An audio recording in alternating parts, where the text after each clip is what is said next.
ओम।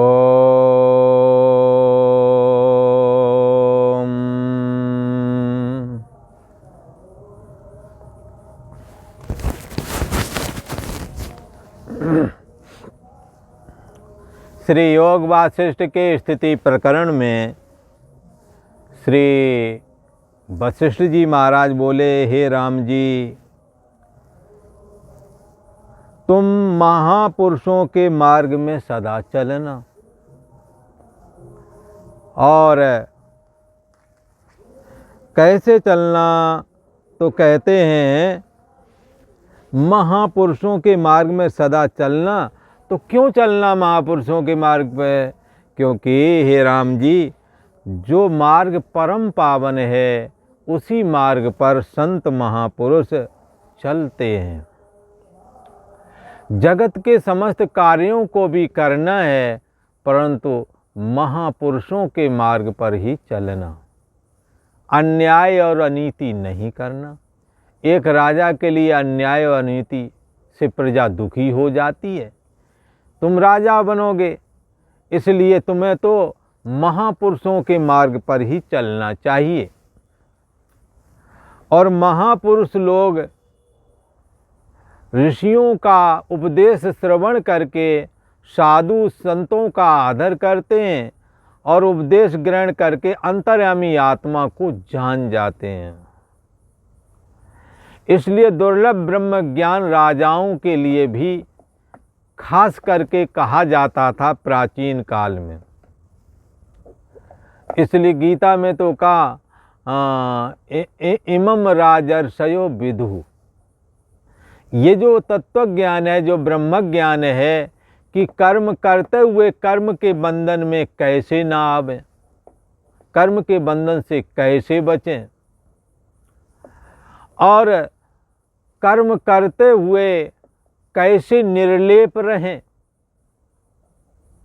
और जगत के समस्त कार्यों को करते हुए भी कैसे मुक्ति को प्राप्त करें। ये सारी चीज़ें तत्व ज्ञान का विषय है, जिसे भगवान श्री कृष्ण ने कहा तस्मात् सर्वेषु कालेषु मां मनुस्मर युद्ध चा। इसलिए हे अर्जुन, तुम हर समय मतलब मेरा स्मरण करो और युद्ध भी करो।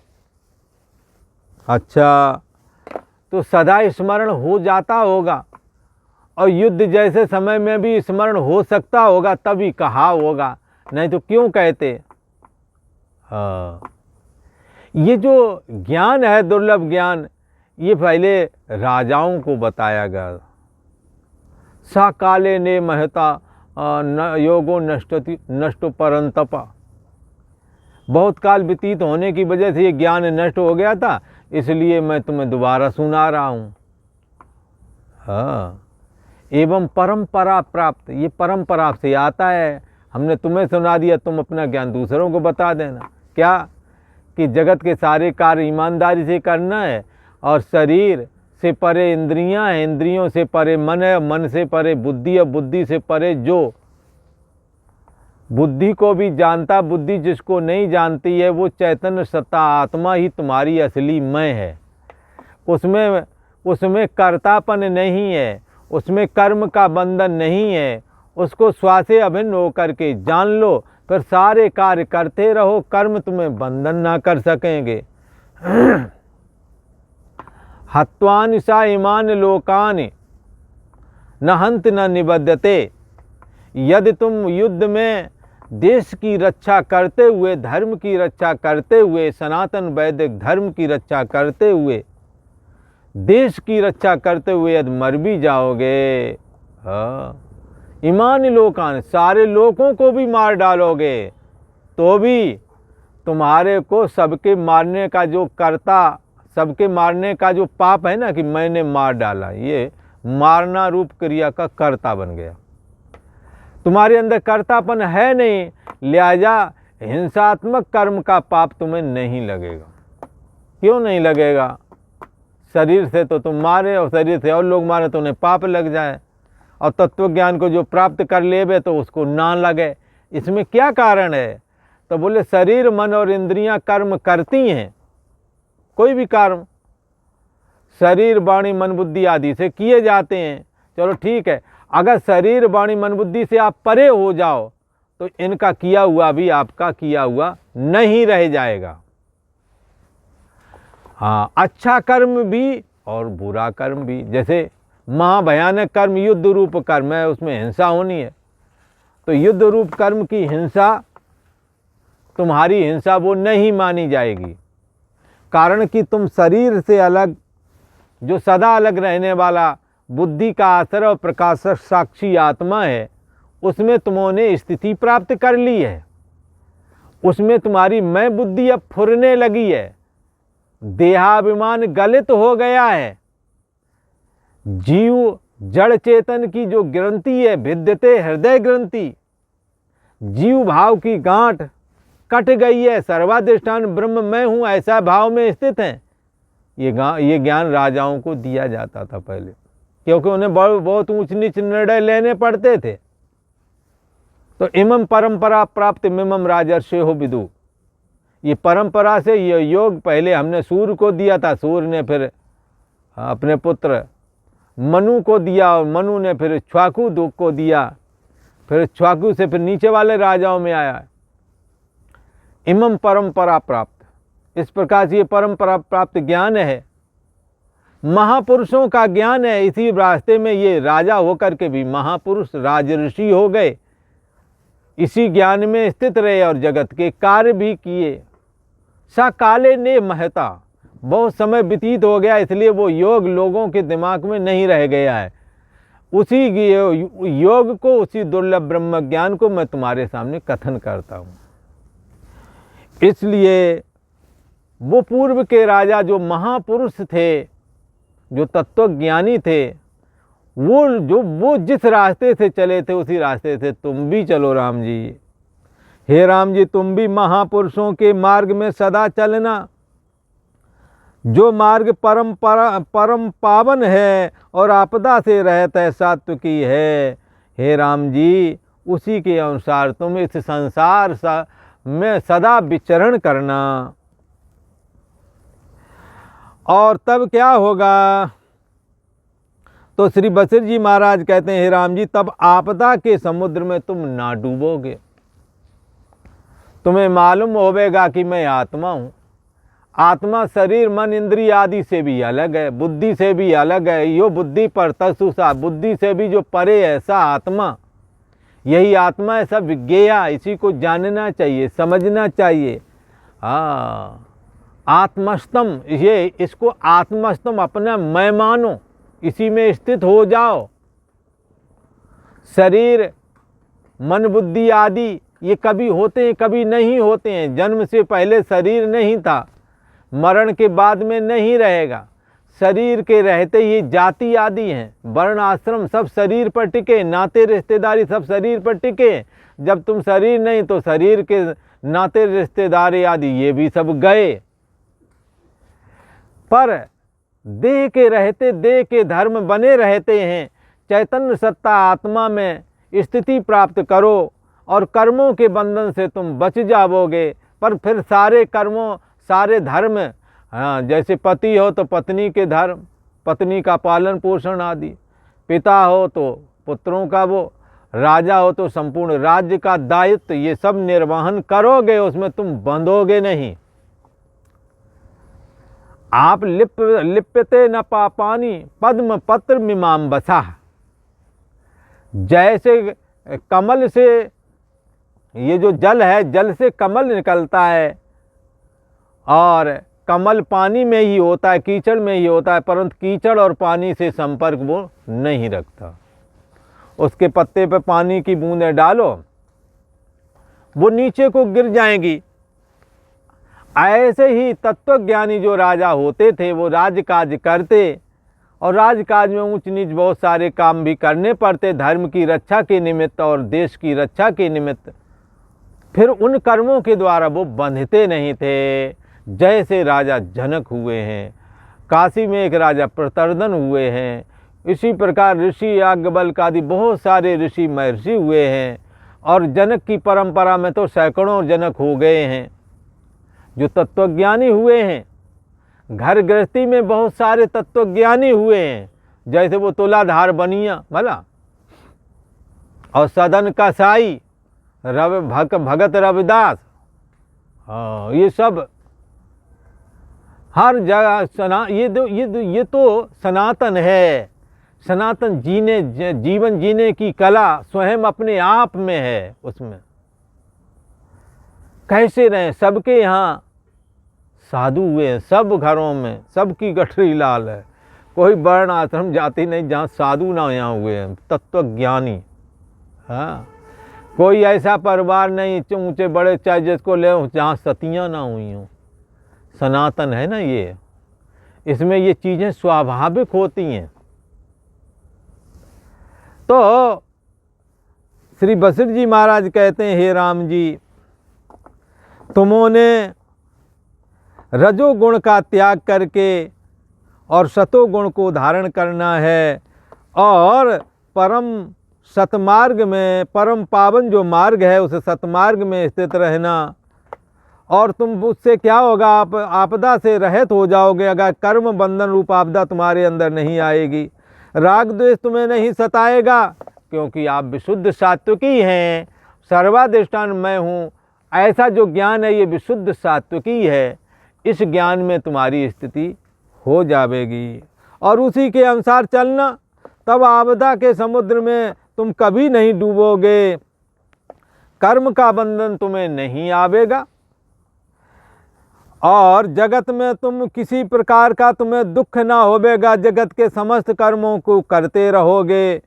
जैसे वे खेद से रहित जगत में विचरते हैं कौन महापुरुष लोग, तैसे ही तुम भी विचरो। जिस क्रम से राजस से सात्विकी मोक्ष भागी होता है, एक क्रम है। तमोगुणी को सतोगुणी में ले जाते हैं, सतोगुणी को रजोगुणी को तमोगुणी को रजोगुणी बनाया और रजोगुणी को सतोगुणी बनाया, और सतोगुणी को विशुद्ध सतोगुणी बनाया, और विशुद्ध सतोगुणी जा करके तत्व ज्ञान में स्थिति प्राप्त करके कैवल्य निर्वाण को प्राप्त हो जाता है। ये एक क्रम है। जैसे बचपना जिसमें आया उसी में जवानी आती, उसी शरीर में फिर वृद्धावस्था भी आ जाती है। तो ये एक क्रम है। ऐसे ही पहले तमोगुणी वाले से कहेंगे तुम सतोगुणी हो जाओ। जैसे कि तमोगुणी कर्म करने वाले हिंसात्मक कर्म से अपनी जीविका चलाता है, उसे कहेंगे हिंसा छोड़ दो, हिंसा मत करो। जैसे तुम्हारे प्राण प्रिय हैं ऐसे उसके भी प्राण प्रिय हैं, तुम उसे कष्ट देते हो, हाँ, कल को तुम्हारा जन्म होवेगा, तुम्हें वो कष्ट देवेगा। ये तो करने भरने वाला संसार है। कर्म प्रधान विश्व रच राखा, जो जस करे सो तस फल चाका। जैसा आप कर्म करोगे अवश्य में भोक्तव्यम कर्तम कर्म शुभाशुभम न भुक्ते कर्म क्षेते कल्प कोट सतैरपि न भुक्तम कर्म। कोई बगैर भोगे कर्म बचता नहीं, चाहे 100 कल्प तक क्यों ना तुम बचते रहो, तुम्हें तुम्हारे द्वारा किए हुए कर्म का फल अवश्य मिलेगा। ऐसा समझ करके हमने क्या करना है, अपने को कर्मों से बड़े संभल के चलना है। आत्मज्ञान की प्राप्ति अवश्य करें ताकि आत्मा में स्थिति प्राप्त हो जाए। तो कर्म करने पर भी कर्म फल नहीं दे पाता है। ये ब्रह्म ज्ञान की बड़ी महिमा है। तो ये क्या है, तमोगुणी से कहेंगे तुम सतोगुणी हो जाओ, किसी की हिंसा न करो, सात्विक भोजन करो, चावल रोटी दाल आदि ये खाओ। हिंसात्मक कर्म करने से जो भोजन बनता है उसको खाओ ही मत। फिर जो सात्विकी हो गया उसे कहेंगे व्रत उपवास भी करते रहो, भगवत भक्ति की प्राप्ति होवेगी। व्रत उपवास किया, यज्ञ दान तप आदि किया, ये सब संपादन किए। फिर इसके बाद में नंबर आ जाता है, चित्त निर्मल होने लगता है। निर्मल चित्त में फिर वो परमात्मा की चर्चा को सुनना, सुन करके धारण करना, फिर तत्व ज्ञान की चर्चा सुनना, मनन करना, निधिध्यासन करना। और जब ये सारा कुछ आप क्लियर कर लेंगे तो विशुद्ध सतोगुणी हो करके दुर्लभ आत्मज्ञान में स्थिति प्राप्त हो जाएगी। फिर कर्म बंधन रूप आपदा तुम्हें प्राप्त ना होवेगी। इसलिए राजस से जो सात्विकी होते हैं वो बाद में कैवल्य निर्माण अर्थात मोक्ष को प्राप्त हो जाते हैं। वो कैसे होते हैं सो सुनो। प्रथम आर्य भाव को प्राप्त होना, दुष्टता को छोड़ करके श्रेष्ठ भाव को स्वीकार करना, यही आर्य भाव कहलाता है। प्राचीन काल के हमारे पूर्वजों को आर्य शब्द करके संबोधन किया जाता था। आर्य उन्हें कहते हैं, आर्य उन्हें कहते हैं जो गंदे कर्मों को कभी नहीं करते थे, अपने सत्कर्म के द्वारा अपने समस्त सत्कर्मों को करते थे, दूसरों को भी सत्कर्मों की ओर प्रेरित करते थे, सद्गुणों को धारण करते थे। सद्गुण ही श्रेष्ठ हैं, इसलिए आर्य शब्द का अर्थ भी श्रेष्ठ शब्द से लगता है, श्रेष्ठ अर्थ में लगता है, इसलिए वो लोग आर्य कहलाए। हे राम जी, प्रथम तो दुष्टता छोड़ करके आर्य पद को प्राप्त करना चाहिए। यथाशास्त्र व्यवहार करना, उससे अंतःकरण को शुद्ध करना, तब वो आर्य पद को प्राप्त हो जाएगा। उस आर्य पद को पाकर संतों के साथ मिलकर बारंबार सतशास्त्रों का विचार करना। किसी का कैसे करना? कस्तम को हम कुता आयाता, को में जननी को में ताता, इति परभाव सर्वम सारम विश्वम त्यक्त्वा स्वप्न विचारम। समस्त विश्व को स्वप्न का दृष्टांत मद्देनजर रख करके बारंबार विचारे। यहाँ पर कोई वस्तु स्थिर नहीं है, चाहे वो अवतारी पुरुष ही क्यों न हो, चाहे संत महापुरुष हों, देह से कोई सदा रहता नहीं। इसीलिए तो कहा राम गए रावण गए, जिनके बहु परवार। हाँ, कहे नानक सुन रे मना। हाँ, यहाँ कुछ भी स्थिर नहीं, स्वप्ने जो संसार। तो प्रथम जो है श्रेष्ठ गुणों को धारण करना, किसी के साथ अनीति ना करना, और आसार क्या है आसार क्या है इसका बारंबार विचार करना। जो संसार के अनित पदार्थ हैं राम जी, उसमें प्रीति ना करना, उनके प्रति वैराग्य वृत्ति अंदर से हमेशा धारण करना, और जो त्रिलोकी के पदार्थों के उपजने और नष्ट होने पर सत्य रूप है, उसकी बारंबार भावना करना। ये जो पदार्थ नष्ट होते हैं, उत्पत्ति होते हैं, हाँ, कहाँ नष्ट होते हैं? बाहर के पदार्थ नष्ट होते हैं, फिर उत्पत्ति भी होते हैं। इसी प्रकार अंदर की वृत्तियाँ उत्पत्ति और नष्ट होती हैं। अंदर के मन का उत्पन्न होना, अंदर के मन में वृत्तियों का उत्पन्न होना और लीन होना किसके द्वारा जाना गया? जो जानता है सा आत्मा, यही आत्मा है। उसकी बारंबार भावना करनी। दूसरी भावना शीघ्र ही मिथ्या जान करके त्याग कर देनी चाहिए। यदि और कोई वृत्ति उठती हो तो उसका तुरंत त्याग कर दे। सर्वाधिष्ठान ब्रह्म में हूँ, शुद्ध चेतन मात्र में हूँ, ऐसे साक्षी भाव की उपासना करके जो जानने वाला है उसमें मैं बुद्धि स्थापित करे, जो जानने में आता है उससे मैं बुद्धि को हटा ले। इसी को कहते हैं दूसरी भावना का शीघ्र ही मिथ्या जान करके त्याग कर देना। जो वृत्ति दिख रही है, वृत्ति भाग का त्याग कर दें, जो दिखने में आ रही, और जो देखने वाला साक्षी आत्मा है उसमें मैं बुद्धि को स्थापित करना है। जो कुछ दृश्य जगत भासता है वह सब असम्यक दृश्य है, निष्फल है, मन के खड़े होने की वजह से दिखता है। वास्तव में इसका स्वतंत्र वजूद कोई नहीं, स्वतंत्र वजूद तो आत्मा है। वो आपकी बुद्धि देश का साक्षी है, वही हमारी आपकी असली मैं है, सा आत्मा, यही आत्मा है। इसको जानना चाहिए। आज इतना ही। ओ